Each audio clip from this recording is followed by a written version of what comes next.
Muy bien, muy buenas a todos. Gracias por ahí sumarse, gracias por sumarse y vamos a tener un nuevo encuentro, este, bien hereje. Así que gracias, qué grande Calo y Nash, ejemplos, chicos, los quiero. Evelyn, muy bien, ¿cómo estás? Emi, ¿cómo andan? Gracias, la genia de Amelia Martín, tienen que escuchar su música. Muy bien, ahí desde Chile, Pastora, desde Venezuela, ¿cómo están? ¿Cómo estás, Connie? Espero que ande bien, todo por ahí. Juli, muy bien, nos vamos a ir sumando. Las Lisette de Cartagena, muchos amigos, buenísimo. Qué bueno, bienvenidos. Hoy tenemos un encuentro, Luquita, Fer, tenemos un encuentro muy importante. Así que buenísimo. Bienvenidos a todos. Qué bueno que estuvo lo de Junior, ¿no? Espero que lo hayan podido disfrutar. Yo creo que fue muy importante y muy gratificante haberlo tenido al maestro entre nosotros, de verdad, ¿no? Así que bueno, bienvenidos para todos, se van sumando ahí. Muy bien, bienvenidos, Carito, bienvenida, ¿cómo están? Tulio y Andrea, bienvenidos todos, qué grande la gente de Venezuela, los queremos. ¿No? De Guadalajara, de México. Ahí está Malco también, nuestro gran amigo. Bienvenidos.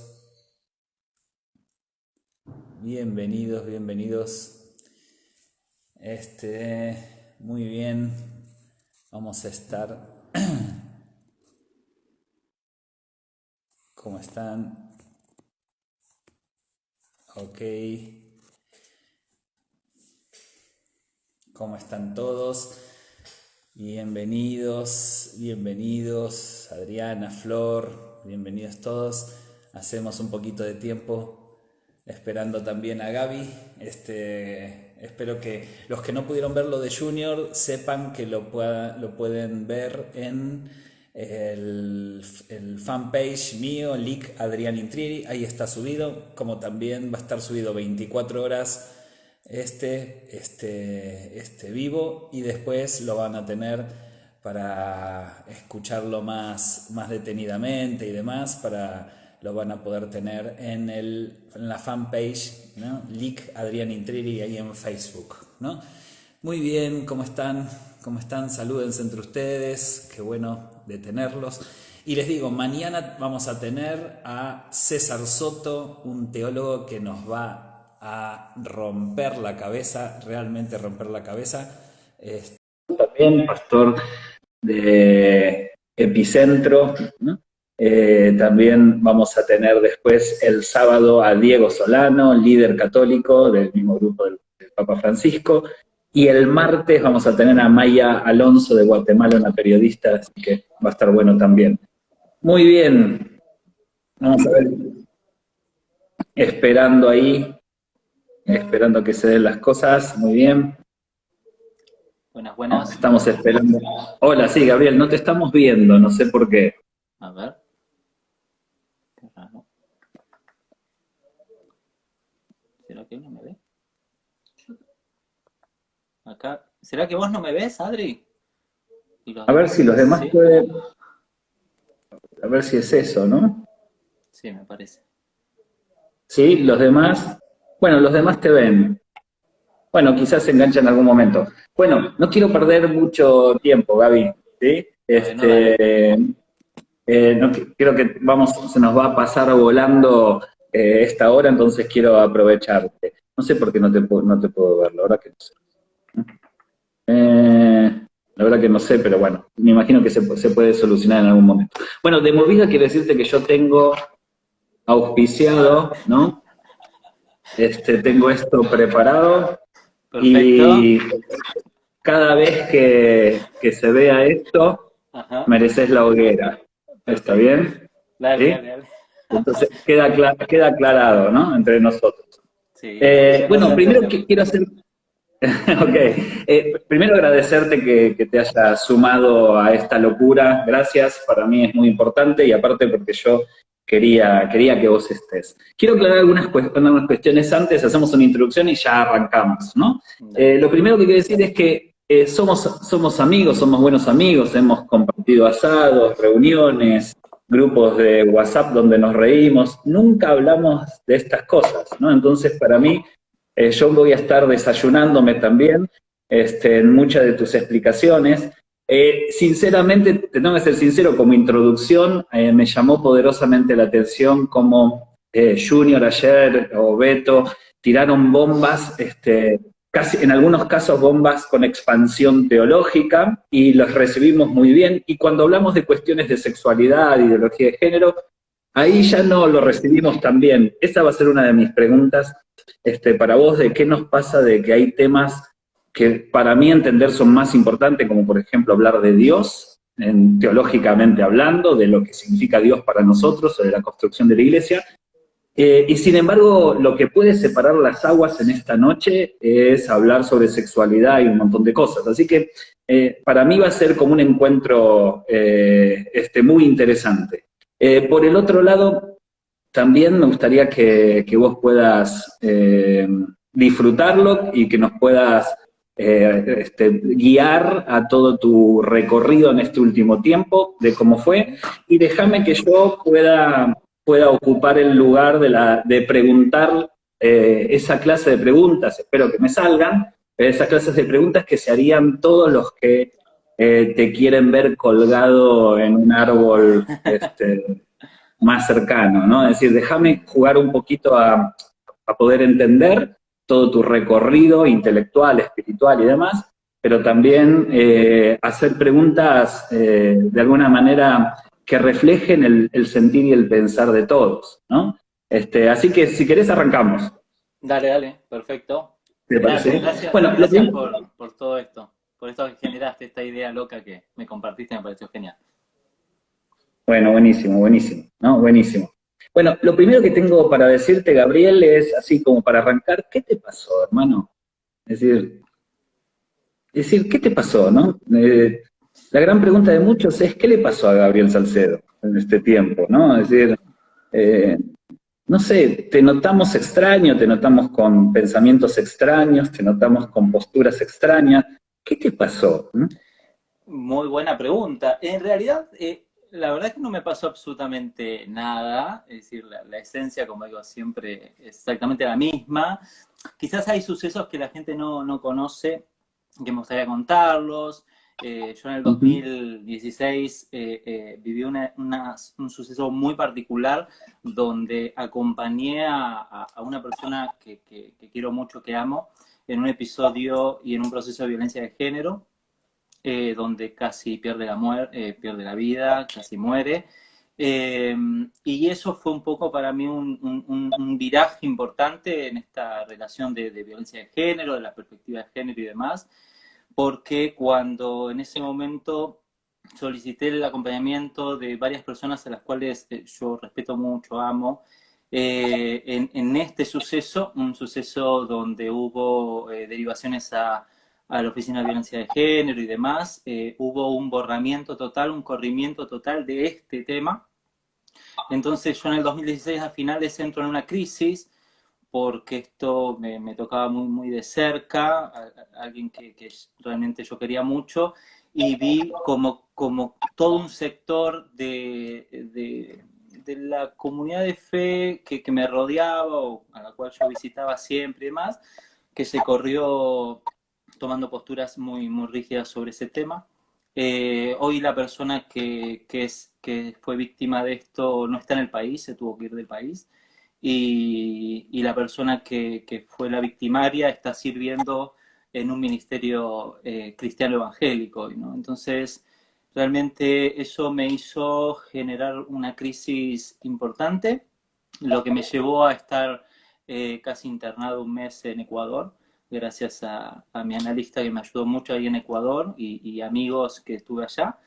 Y durante un mes estuve haciendo un tratamiento debido a que yo estaba teniendo una crisis existencial debido a que pensé que iba a tener un acompañamiento de parte de pastores amigos y demás, pero eso no sucedió. Cuando regreso de ese viaje espiritual y psicológico y demás, fue donde escribí Se vale ser humano, durante ese tiempo, y cuando regreso y empiezo a hacer las presentaciones de Se vale ser humano y demás, las cosas se empiezan un poco a complicar, porque empiezo a abrir ciertos temas los cuales yo ya venía trabajando hacía muchísimos años.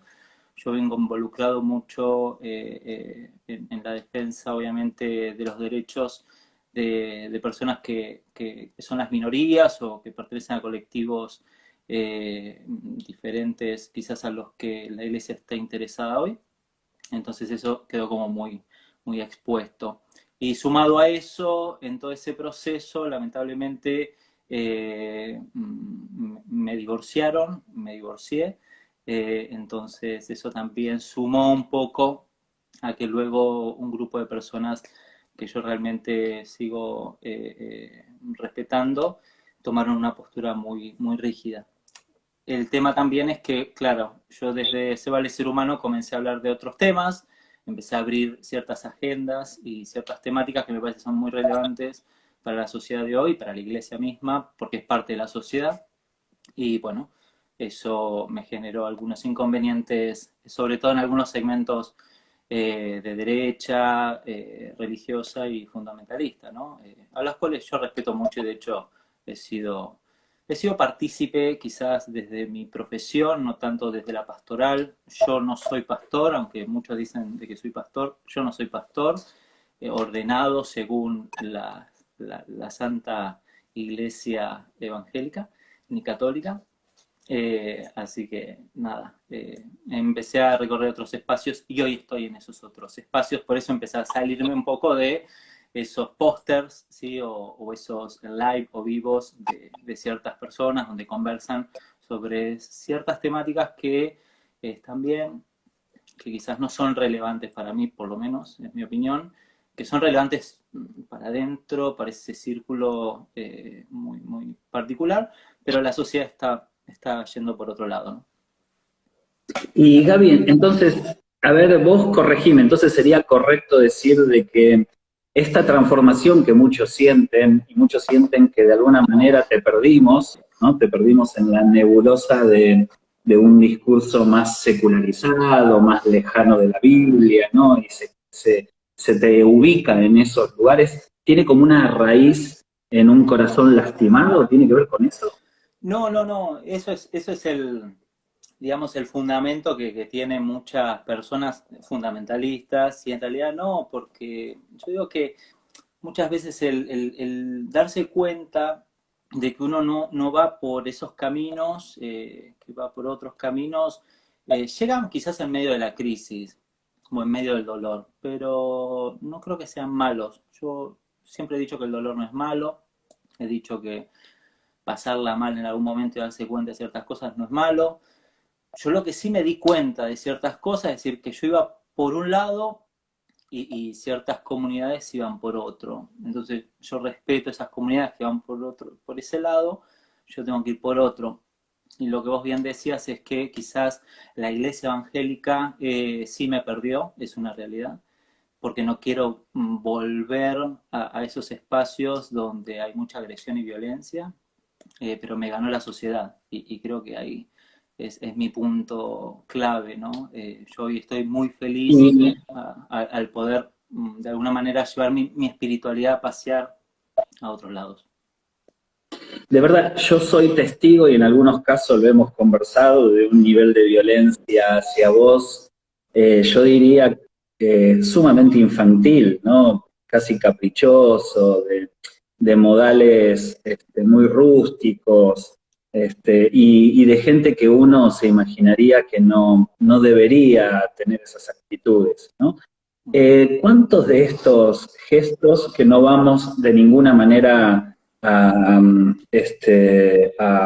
legitimizar bajo ninguna de estas, de sus expresiones y bajo ningún punto de vista en ninguna de las otras expresiones, es decir, la iglesia no está para eso, pero ¿cuántos de estos gestos vos comprendés, digamos, lo entendés después de haber virado, como vos decís, que a un lugar donde vos hoy no volverías, ¿no? ¿Cuántos de esto Sí, comprendés? a ver, yo creo que mucho de la violencia está situada desde diferentes interpretaciones, diferentes hermenéuticas o formas de ver la vida. Yo creo, me gustaría sacar de todo esto al creyente común, ¿no? Al creyente sincero y honesto y que está en una búsqueda. La verdad es que mis Digamos, seguidores esta y gente mucha gente. que vos hablás, estaríamos diciendo a la oveja, ¿no? Digamos, como Sí, el símbolo de la oveja. como generalmente se llama, yo creo que la oveja, como se dice generalmente, me parece un término que a mí me hace mucho ruido hoy, ¿no? Pero sí, creo que hay toda una formación, eh, no sé si teológica, porque hoy me cuestiono si eso es teología, me parece que es teología, una pseudo teología, es una interpretación muy sesgada de la Biblia, hay muchas formas de ver la Biblia, vemos de diferentes lugares, pero para que la gente pueda entender cuál fue el nivel de violencia, quizás algunos actos de violencia fueron desde la quita de trabajo, hasta mensajes agresivos, hasta insultos muy agravantes, es decir, yo tuve que poner hasta abogados en algunos casos, ¿no? Es decir, no estamos hablando de un nivel solamente de algún comentario hiriente en las redes sociales, estamos hablando de un nivel de violencia muy, muy alto. Sobre todo de personas que la verdad es que nunca me lo esperé. Lo que ahí yo me di cuenta que estaba tocando ciertos puntos que realmente estaban un poco molestando. De hecho, son puntos que yo trabajaba trabajo hace 10 o 15 años esos puntos, pues hasta revisé todos mis libros para ver si eso mismo lo manejaba antes. Y la verdad es que sí. El tema es que se expuso mucho más a partir, bueno, de ciertas, no sé si se aprovecharon de ciertas grietas o de ciertas cuestiones que luego se expusieron mucho más, ¿no?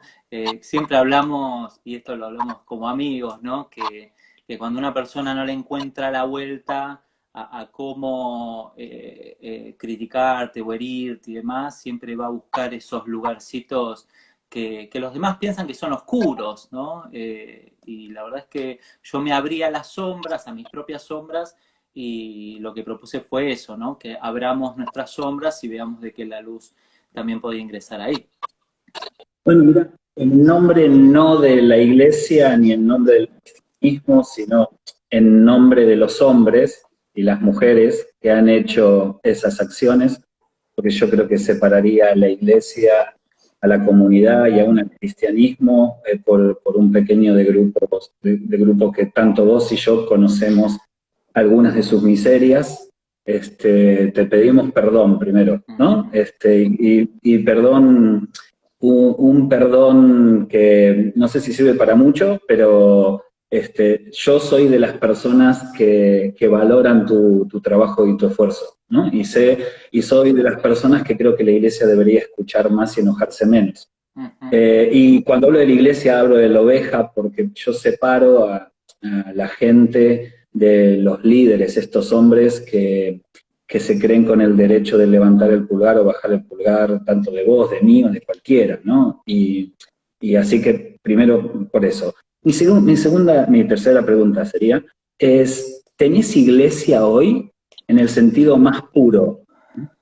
Sí, en el sentido más puro hoy, mi comunidad de seguidores de Jesús, como me gusta llamar, son un grupo muy lindo de gente porque, bueno, obviamente uno se fue juntando con esas personas que son totalmente diferentes a uno, pero que tienen un corazón noble, ¿no?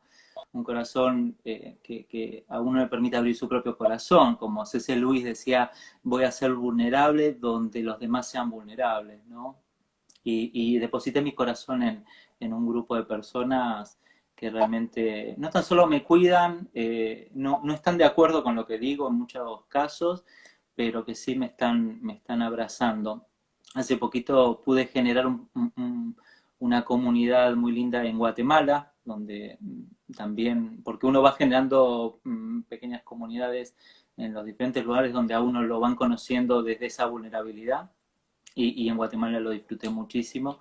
De hecho, tengo proyecto de ir a vivir 2 años allá, a hacer otra maestría, así que estoy muy, muy contento de haber dadome cuenta que la institucionalidad me había robado el poder ver a Jesús muchas veces en eso que muchas veces llamamos iglesia, ¿no? Que me parece que es un concepto que no existe, sino que es un concepto que se da, ¿no? Que es un destello, la iglesia es un destello que se puede dar en cualquier lado, y es más, siempre hablo de un concepto que es cuando siempre nos han dicho que somos templo del Espíritu Santo y esa cosa, yo entendí también de que yo era iglesia para mí, no tan solo iglesia para otros, sino iglesia para mí, y en el cuidado, el autocuidado, la autocomprensión, el autoconocimiento también está un poco de esa iglesia. La iglesia no es solo con otros, sino es con uno mismo también.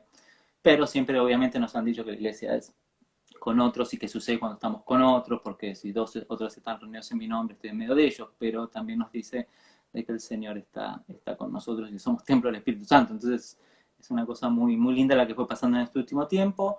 Hoy puedo decir que tengo microcomunidades de fe o microcomunidades de seguidores de Jesús, muy, muy lindas, muy interesantes, que realmente amo, quiero, y sé que en mi vulnerabilidad me aceptan, y puedo mostrar mis sombras también, y no hay peligro, ¿sí? No hay ningún tipo de peligro. Gaby, háblame de Jesús. ¿Quién es Jesús en tu vida? Wow. Lo que pasa es que el seguimiento de Jesús o la comunidad de Jesús es una comunidad que de alguna manera ha tenido una experiencia que no va solamente a nivel místico. Yo creo que puede haber mucho misticismo sin experiencia con Dios, puede haber mucha espiritualidad sin conocimiento o sin la experiencia con Jesús. Si tengo que describir a Jesús, no me gusta utilizar los mismos términos que han utilizado durante siempre, ¿no? El amigo, mi salvador, o esto, que lo otro. Yo hoy podría decir que Jesús es una especie de, no sé si utilizar una figura también hoy cercana o humana, ¿no? Pero quizás Jesús es una especie de vecino que de vez en cuando me golpea la puerta y me pregunta cómo estoy, ¿no? Es una cosa así, en el cual puedo compartir cosas, con Jesús puedo estar en desacuerdo también, pero también es una persona que me ha marcado en todo sentido, es decir, la biografía de Jesús y demás. Bueno, ya te prendo una para muchos, ya vamos preparando el fueguito, te digo, Pensar en este Jesús que solo está de vez en cuando, para muchos puede ser fuerte, ¿no? Una afirmación de esa característica.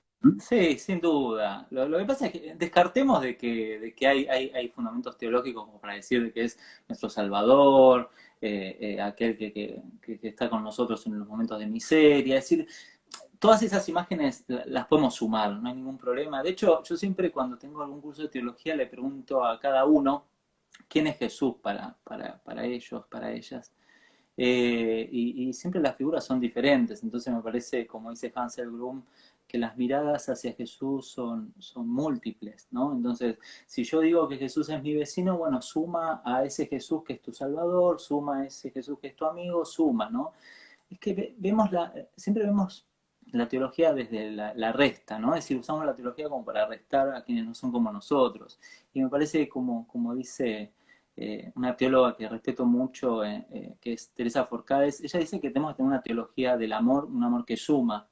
Entonces las figuras que tengamos de Jesús, cuanto más figuras tengamos de Jesús, cuantas más imágenes de Jesús tengamos, más vamos a ir completando esa figura de Jesús, ¿no? Entonces me parece que la comunidad seguidora de Jesús puede también empezar a preguntarse qué piensa la gente de Jesús, y algunas veces se encontrar con imágenes que por ahí nunca percibió dentro de su comunidad, ¿no? ¿Y pensás que Jesús está contento con este viraje tuyo, con este no quiero decir nuevo Gabriel porque vos recién aclaraste que es el mismo Gabriel de siempre, ¿no? Quizás profundizaste otras áreas. ¿Está contento? No sé si está contento porque no sé si la presencia o la cercanía es mayor, las lecturas son diferentes, puedo percibir el Espíritu de Jesús en muchas cosas más, puedo darme cuenta de que en esa vulnerabilidad también Jesús se hizo vulnerable y se muestra a través de circunstancias, personas, autores, series de Netflix y demás, ¿no? Es decir, como que hay una especie de sensibilidad hacia el Espíritu de Jesús mayor, por lo menos en esta etapa de mi vida, ¿no? Entonces, no sé si Jesús estará contento o no, lo que sé es que yo estoy más contento con Jesús ahora que quizás hace un tiempo. Gaby, ¿y la Biblia qué lugar ocupa en tu vida? ¿En tu discurso, en tu crecimiento profesional, intelectual? Bueno, no sé si los que saben, algunos saben qué he estudiado, qué no he estudiado y demás, es decir, yo estuve en el seminario. Decilo. Yo estuve en el seminario 8 años, ¿no? De los cuales disfruté muchísimo, de profesores, de autores. Estuve varios años en institutos teológicos y con títulos oficiales y todas esas cosas, y después con un seminario en Estados Unidos. Y mi recorrido pasó, yo siempre digo, de una especie de fundamentalismo del seminario bautista. Fundamentalismo por ahí es un insulto, pero en realidad no quiero insultarlo, sino que quiero decir que, bueno, sí, son fundamentalistas. Conservadurismo, digamos. Claro, una mirada más conservadora. Y luego pasé, los que conocen mi recorrido saben que luego pasé a una iglesia reformada, donde hay una mirada diferente, donde ya hay otro tipo de autores y demás. Luego paso un poco también a un recorrido con la teología de la liberación. Es decir, tengo un recorrido bastante amplio en ese campo, ¿no? Entonces, la Biblia va tomando diferentes significados, es una realidad, ¿no? Pasé de una mirada más literalista, que es la del 90% de las iglesias evangélicas hoy, a una mirada un poco más contextualizada, que es la idea de los reformados, y obviamente la teología de la liberación, o la teología del amor, como hoy se está llamando, es una teología que nos abre un panorama mucho más social, con mayor compromiso sobre los derechos humanos y más. Entonces, mi recorrido ha sido por diferentes. Hoy, la Biblia para mí es excelente como para poder leer varios aspectos contextuales. Me río muchas veces de varias cosas en las cuales no estoy de acuerdo, es decir, de hecho mi tesis de la maestría es cómo se ha promovido y originado la violencia de género a través de autores como Pablo, ¿no? Y ahí viene nuevamente... Bueno, no te me adelantes, no te me adelantes a la temporada 8, que vamos a hablar en algún momento. Si no, por favor, hacémelo recordar, ¿sí? ¿Está bien? Pero sí, hoy me ayuda mucho la Biblia a recordar a Jesús, y como eje hermenéutico, y eso lo quería aclarar, quizás que hace mucho tiempo venimos hablando varios sobre que el eje hermenéutico de la lectura bíblica debe ser Jesús, ¿no? Entonces, que muchas veces ese eje lo perdemos, ¿no? Se nos va un poquito para Pablo, se nos va un poquito para el Antiguo Testamento y demás, y la verdad es que el eje debe ser Jesús, y a partir de eso debemos interpretar varios de los textos, ¿no? Obviamente también contextualizarlos, empezar a ver de que no todo es aplicable al hoy, que son realidades totalmente diferentes. Entonces propongo una lectura bíblica contextualizada. Entonces cada vez que me acerco a la Biblia, hoy me acerco con muchísima más responsabilidad que antes. Quizás antes, siempre digo, teníamos esta idea de, bueno, de la Biblia tiene que hablar por sí misma, pero en realidad no habla por sí misma, porque habla a través de nosotros, y somos nosotros que muchas veces no tenemos una honestidad intelectual para, de alguna manera, transmitir un mensaje. Hoy me tiembla todo cada vez que me dicen, háblanos de la Biblia, ¿no? Es un compromiso muy alto. ¿Es falible, infalible la Biblia? Esta lectura terciarizada, ¿no? No estoy hablando de específicamente el contenido, porque si no, no estaríamos en esta conversación, en este marco, ¿no? De pensar. Claro. Pero sí, toda esta interpretación que vos decís y todo este recorrido que vos fuiste desde distintos tipos de teología hasta lo que hoy estás construido, es lo que vos estás queriendo decir, es que en el filtro entre el contenido y lo que decimos hay mucha tela para cortar, ¿no? Hay mucho. Claro. Por eso hoy la Biblia es falible, ¿no? Totalmente falible. Porque somos nosotros los que la convertimos en eso, ¿no? Entonces tenemos que hacer más lectio divina, es decir, lectura en comunidad. Tenemos que corregirnos los unos a los otros, no debe haber un patrón de interpretación. Me parece que tenemos que abrir un poco el campo a la comunidad. Es decir, yo creo que vos en Core generás un poco eso, creo que las comunidades hoy tienen que abrirse a eso. Intentamos, no nos sale mucho, pero intentamos. Sí, lo sé. Pero está bueno eso, por lo menos escuchar otras voces, porque entiendo de que la espiritualidad es una espiritualidad comunitaria, entonces la lectura bíblica debería ser comunitaria también. Ya no nos podemos alejar de lo comunitario, es decir, desde los conceptos grandes, ¿no? Como salvación es comunitaria, pecado es comunitario, ya empezamos a ver las cosas, ya no tanto desde un personalismo espiritual, ¿no? Donde la salvación es personal, el pecado es personal, la lectura es personal, todo es personal, ¿no? Entonces terminamos llevando un peligro, ¿no? Un peligro porque es un peligro leer la Biblia solo, es un peligro.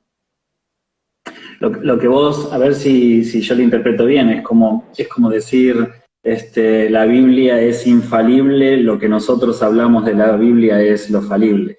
Claro, yo diría que Dios es infalible, podríamos decirlo así. La Biblia tiene mucho para cortar, es decir, hay muchas cosas de que hoy no las podemos tomar y que sabemos que la idea de Dios no era tomarlas de forma literal, ni tampoco hacer un esfuerzo de contextualización al día de hoy. Es decir, hay cosas que se escribieron, lo escribieron hombres, esto es muy importante entenderlo, hombres de una postura hegemónica de poder, donde la masculinidad era puesta por sobre la feminidad, es decir, también tenemos que entender de que hay intereses y poderes detrás de esa escritura.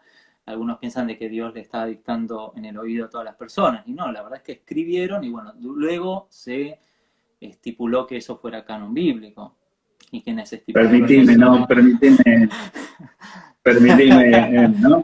Claro. Es difícil lo que está diciendo, es difícil entender de ese grado como de, ¿cómo puedo decirlo? Como de componentes tan humanos en algo tan divino, ¿no? Y esos componentes humanos que puedan haber distorsionado lo divino, ¿no? Claro, por eso el Espíritu de Jesús va mucho más allá de la Biblia, algunas veces digo yo, porque bueno, se puede percibir en otras personas, aún creo que el Espíritu de Jesús se puede percibir en otras religiones, ¿no?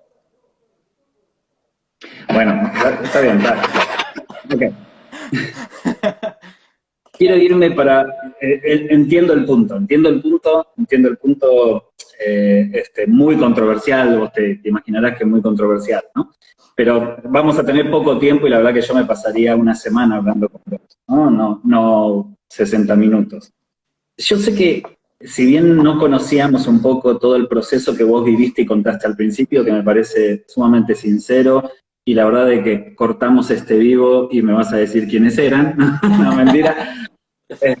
Pero cómo te sentiste casi obligado a una complicidad de violencia de género, ¿no? Como si vos no reaccionabas, esa violencia de género quizás terminaba en la muerte o quizás terminaba en algo terrible, y esos líderes que vos mencionás, de alguna manera con su no me meto, estaban de alguna manera legitimizando ese hecho, ¿no? Hoy lo entendemos más que nunca esto y me parece terrible, ¿no?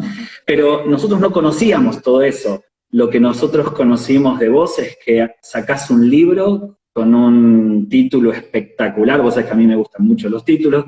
Yo dije, este es un bombazo. De hecho, me pasaste parte del libro, yo lo leí, digo, este libro es espectacular. Vos me das el privilegio de escribir el prólogo de ese libro. Y después cuando sale, algo sucede, que no sé qué pasó. Yo que le había leído el libro y dije, este es un librazo que va a bendecir a toda la iglesia, nos va a ubicar en un lugar de vulnerabilidad como seres humanos, la iglesia necesita salir del discurso omnipotente, bla, bla, bla, bla, bla. Una sola palabra hizo estallar y ahí yo siento que es como tu viraje, ¿no? Y quiero hablar de esa palabra, que me la expliques un poquito. Es la palabra gris. ¿Está bien? ¿Sí? Bueno. ¿Qué quisiste decir con este asunto de que nosotros no somos ni blancos ni negros, somos grises? Bien, bien. A ver, el contexto también está un poco incompleto, porque cuando yo comienzo a compartir sobre el libro, a ver, Se vale ser humano es según Junior Zapata, que es un amigo en común que tenemos, que ayer lo escuchamos, Junior dijo, Se vale ser humano no es un libro, Se vale ser humano es una obra, ¿no? Entonces yo me quedé como tildado diciendo, ¿qué estoy diciendo como para decir que esto es una obra, ¿no? Junior siempre habla raro, ¿viste? Sí, sí, cuando decimos, bueno, una obra para los que venimos del área de la literatura, sabemos que una obra va a permanecer en el tiempo, es una obra que va a trascender. Entonces yo me empecé a preguntar qué de lo que puse va a trascender y qué pasó, ¿no? Entonces, cuando comienzo a presentarlo el libro, porque esto es muy interesante, si ustedes ven las historias, yo empiezo a presentar el libro se vende súper bien, hay presentaciones en todos lados. ¿Qué pasa? Cuando yo empiezo a comunicar el contenido del libro, porque una cosa es presentar el libro, otra cosa es comprarlo, otra cosa es leerlo, aparece un capítulo, hay varios capítulos en realidad, pero el capítulo de que somos grises o hermoso gris empieza a generar un poco de ruido. De hecho, yo creo que es el capítulo más cristiano o más para creyentes que tiene el libro. ¿Por qué? Porque lo que yo planteo es que los seres humanos siempre nos hemos dividido entre blancos y negros, el negro visto como la perdición, el mal, el pecado, todo aquello que no representa la espiritualidad y demás. Y por el otro lado, la idea de lo blanco como lo puro, lo santo, lo inmaculado, lo infalible. Entonces yo coloco un poco a Dios en ese lugar. De hecho, ni el mismo Jesús se quiso apropiar de la idea de bueno, ¿no? Cuando el joven rico le dice maestro bueno y le dice no, solamente hay uno bueno, que es Dios, y bla, bla, bla.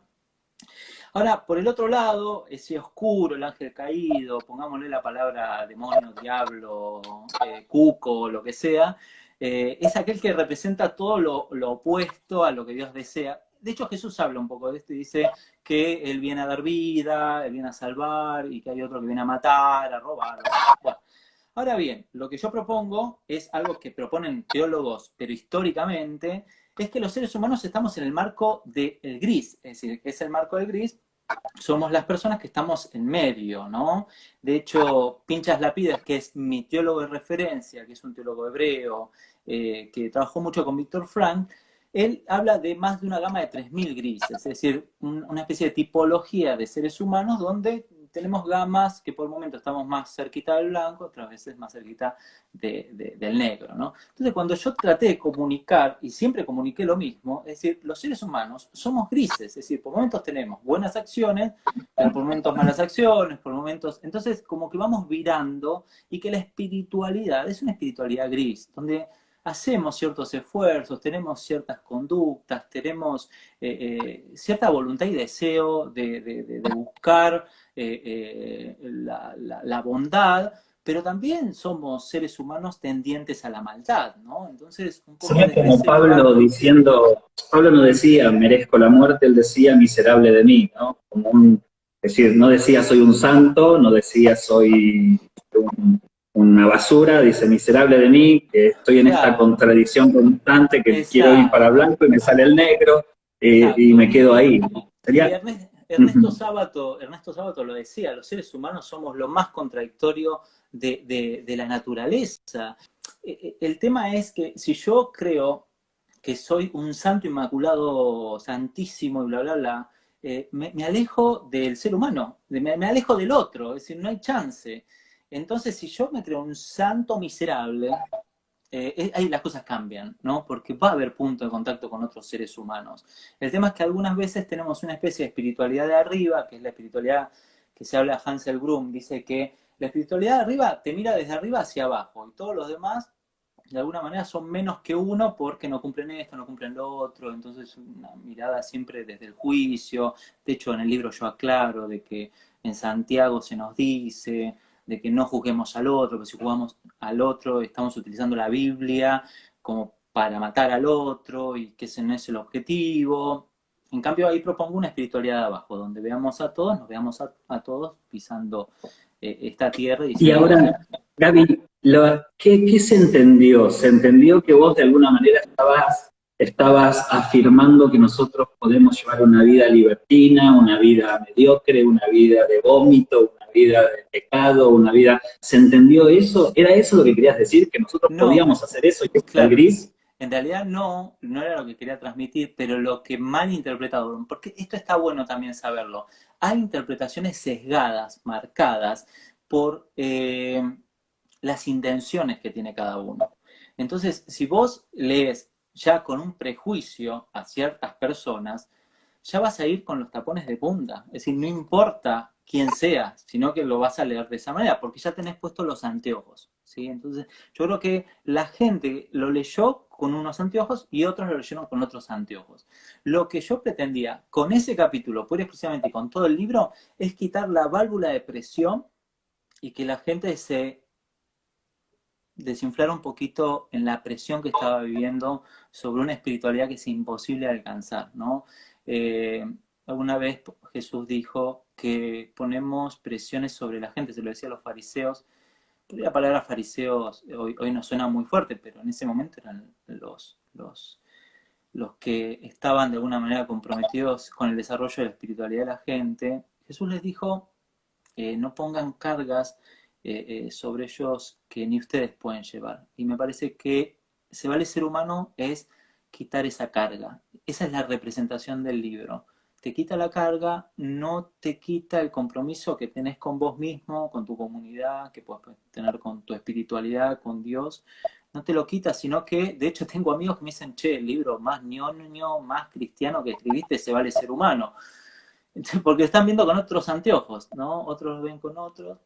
Entonces yo creo que el propósito del libro, y lo cumplió al propósito, porque la verdad es que, o el objetivo, no me gusta la palabra propósito, el objetivo del libro era un poco quitar esa válvula de presión y que la gente empiece a disfrutar más de su fe. No, te lo pregunté porque la mayoría de la gente entendió de que vos estabas enseñando que había que ser tibios en ese concepto de pensar en la tibieza como amigarnos con la peor parte de nosotros, con el pecado, con la mediocridad, que eso era gris. La verdad es que cuando yo leí el libro no lo entendí por ese lado. Sigo sin darme cuenta cómo se puede entender eso a través de lo que escribiste. Y lo que sí siento es que del boca a boca se va haciendo una especie de teléfono descompuesto y terminamos entendiendo cualquier cosa, ¿no? Así que gracias por la aclaración. Quiero irme, porque quiero irme a lugares un poco más tranquilos, ¿no? Háblame de la ideología de género. Wow. Nada más ni nada menos. Es decir, de verdad que estaba pensando en no hablar de la ideología de género, primero porque ahora me voy a explicar que no existe, porque es un invento realmente, muy interesante el invento igual. Pensaba terminar mi tesis de maestría y comenzar a hablar del tema. A ver. ¿Querés que lo dejemos ese tema y vamos a este punto de que Pablo, la interpretación de que estas personas hicieron de Pablo, porque Pablo no dijo eso, es casi una legalización del machismo y un empobrecimiento de la mujer? ¿Crees que vayamos a ese lado?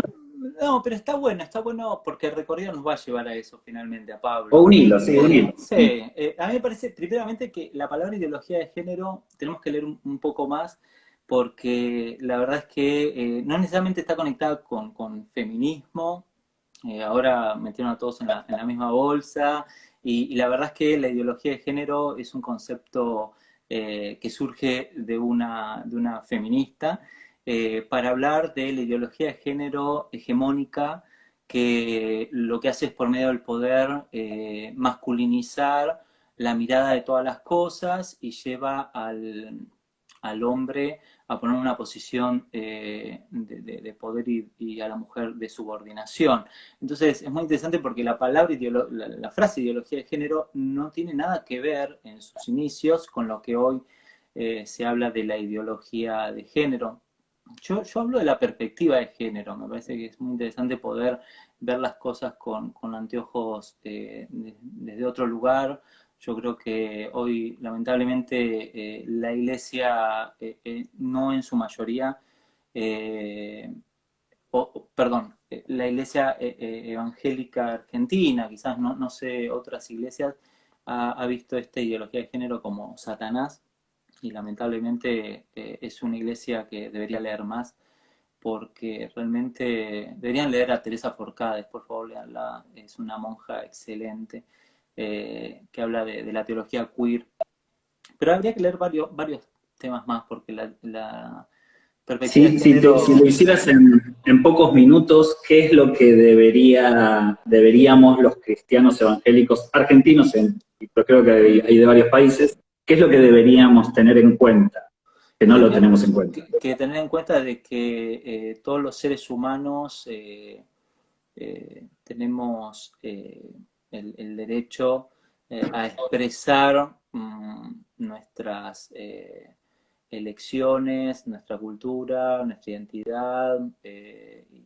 no tenemos que ir violentando otras identidades, otra forma de ver la vida, o lo que sea, ¿no? Me parece que fuimos muy violentos y se marcó mucho. Bueno, ahí te tengo que... Lo que acabas de decir es casi muy difícil que la iglesia de alguna manera lo reciba, así como diciendo, bueno, desde nosotros como iglesia respetamos todas las elecciones. Si bien lo decimos, porque eso lo decimos, claro, ¿no? En la práctica no, estamos muy lejos de sentirnos cómodos con las elecciones de las personas, ¿no? Sí, ¿Por qué crees que es esto? Porque la iglesia siempre, a ver, la iglesia y quizás la institución se ha puesto un lugar de jueza, ¿no? Sobre las conductas, sobre los pensamientos, sobre... Bueno, ahí ellos te dirían, nosotros te diríamos que más que jueces somos protectores, ¿no? Está bien, que la postura de la iglesia es una postura protectora del orden de Dios, ¿no? Claro. Es que, bueno, ahí aparecen varios conceptos que se visto todo el colectivo LGTBI como el desorden, visto como lo antinatural. Entonces tendríamos que hablar varios temas sobre eso, porque me encantaría poder resumirlo en una frase, pero sería una falta de honestidad intelectual y una falta de respeto a personas que han estudiado esto durante los últimos 60 años, ¿no? Entonces, me parece que lo que yo propongo siempre a todos, y de hecho siempre me preguntan por qué leer sobre esto, es eso mismo. Tenemos que leer otras cosas. No lean los libros evangélicos fundamentalistas. Es decir, cuando hablamos de fundamentalismo estamos hablando de... Bueno, no voy a dar nombres ni nada por el estilo, prometí no dar nombres, pero sí que tiene una mirada muy sesgada, ¿no?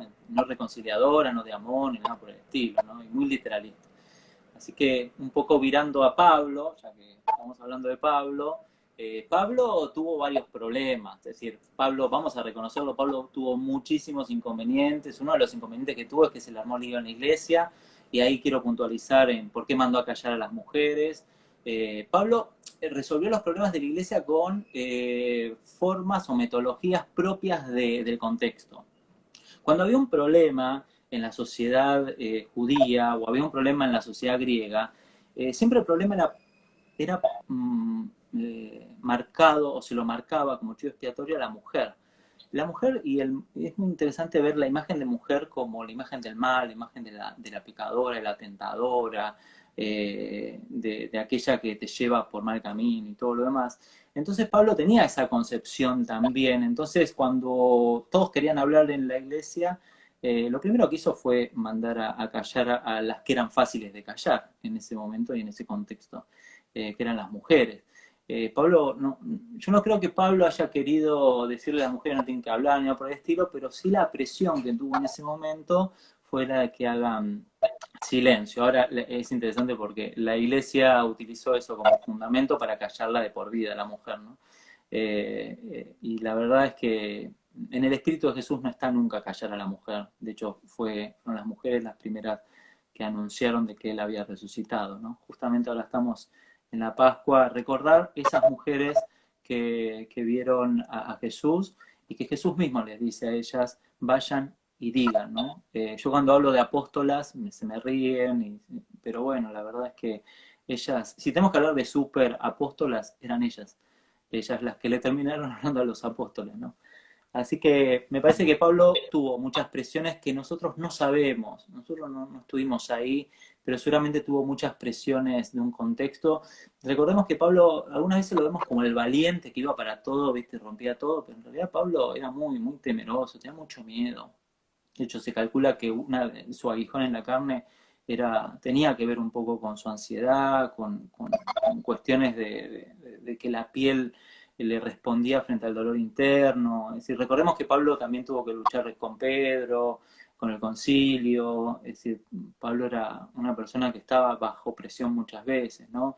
Como también Pedro. Sí, Entonces, te tengo que ser sincero, a mí me cuesta esa lectura de Pablo, aunque yo he estado enojado mucho tiempo con Pablo, él no se enteró, pero yo estaba enojado mucho. Después nos amigamos, cuando lo leo a través de Jesús, mi amigo, cuando lo leo a Pablo sin Jesús, me enoja.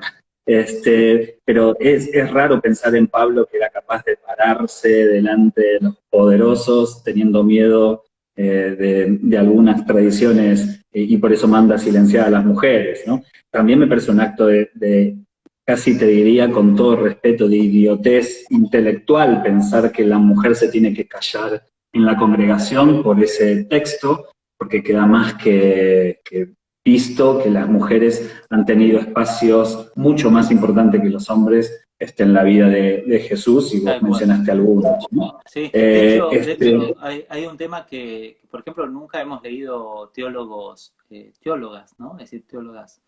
Y yo quiero invitar a todos los que puedan leer a teólogas, ¿no? Como Ivonne Guevara, como Elsa Tames, Teresa Forcade, Mari Balmari, tantas mujeres que han escrito cosas maravillosas y nosotros seguimos con los teólogos varones, ¿no? Es decir, no desprestigiando al varón, sino por qué no compartimos la lectura, ¿no? ¿Por qué Sí, yo creo que el gran error que hizo la Iglesia con respecto a la mujer es leer a Pablo por Pablo desde la cultura, en lugar de leer a Pablo a través de Jesús, ¿no? Mira, no nos queda mucho tiempo, y sabés que esta pregunta te la hago porque debe ser la pregunta número uno que todos los que de alguna manera te quieren en la hoguera quieren hacer. Está bien, porque la verdad que a mí, digamos, las únicas grandes diferencias que podemos tener es que vos sos hincha de Boca, y eso no tiene solución, ¿no? Después son cosas que somos amigos y podemos alejarnos en muchas de las cosas que acabas de decir y acercarnos en otras, y eso es la vida y esa es la madurez, ¿no? Pero muchos creen que todo este viraje que vos hiciste es por la clara invasión o destrucción de tu propia identidad sexual, haciéndote homosexual, y entonces por eso escribiste todo lo que escribiste. Entonces mi pregunta, así machirula, para que no quede ninguna duda, ¿sos gay, Gaby? De verdad te digo. Porque quizás este es el momento para decirlo, ¿eh? Mirá que todos te amamos, levantamos la bandera de lo que sea, pero quiero preguntarte, ¿todo esto que nos dijiste, todo esto es porque sos gay? Mira, hablando en terminología correspondiente, no soy gay. Y eso, no, pero entonces tendríamos una explicación. No, soy cisgénero. Búsquenlo, googleenlo, qué significa. No voy a decir. ¿Sos qué? Cisgénero. ¿Sos qué? Perdón. S-I-S. No, C-I-S género, cisgénero. Tarea para el hogar. Busquen que es cisgénero. Yo te quiero ayudar. Vos te metés en problemas solo. Después no me digas nada. Vos te metés en problemas solo. Todo culpa mía. Así que nada, está bueno que podamos recorrer esto. Yo me divierto un montón. La verdad que no tengo que rendir cuentas a nadie, entonces eso es peligroso también para algunos. Y esto, la conversación entre amigos y este vivo creo que va a generar un montón de ruido, obviamente. La idea es esa, que genere ruido, pero ruido para que juntos podamos ir respondiendo a ciertas preguntas. Toda la gente que me ha escrito es genial porque yo me tomo mi tiempo para responder y tratar, no de estar de acuerdo, porque lo importante es eso, no necesariamente tenemos que estar de acuerdo, sino tener la capacidad de sentarnos a tomar unos mates, a tomar un café y poder hablar de diferentes lugares. Y los últimos 5 minutos, Gaby, ¿sí? Vale. ¿Por qué crees que le damos, digo esto, Beto dice barbaridades, pero todos decimos qué cool, qué grande, eso es lo que queremos, qué sé yo. Junior dice barbaridades y todo, qué bueno, qué genio, qué maestro. Vos decís barbaridades, pero a diferencia de Beto y Junior, vos decís barbaridades en lo sexual. Es decir, no lo decís ni en el rol de la iglesia en lo social, ni a Dios que es minúsculo y no es grande. Vos decís algo en lo sexual, ¿y por qué la iglesia está tan reaccionaria a lo sexual y no a otras cosas? No a la violencia, no a... es decir, salimos en contra de la homosexualidad, pero no salimos en contra de la prostitución, no salimos en contra del ni una menos. Es decir, ¿por qué? ¿Por qué esto? ¿Qué crees, ¿no? En tu recorrido, ¿no? A ver, vamos a pedirle ayuda a Michel Foucault. Vamos a pedirle ayuda a él y que nos cuente un poco desde la Sabes sociedad. que fue maestro de Junior, ¿no? ¿Sabías? Sí, sí, sí, en la Sorbona. Yo creo que él nos puede ayudar a entender de que vivimos en una sociedad disciplinaria que tiene 3 ejes, ¿no? Y esto lo quiero explicar rápido. Los 3 ejes son vigilancia, control y corrección, ¿no? Entonces, yo creo que la iglesia, como institución, ya sea el colegio, ya sea el gobierno, el Estado y demás, siempre ha ido por esos 3 ejes: vigilar, controlar y corregir, ¿no? Entonces, con esos 3 ejes fue a la sociedad, la iglesia, y quiso vigilar, quiso controlar y quiso corregir.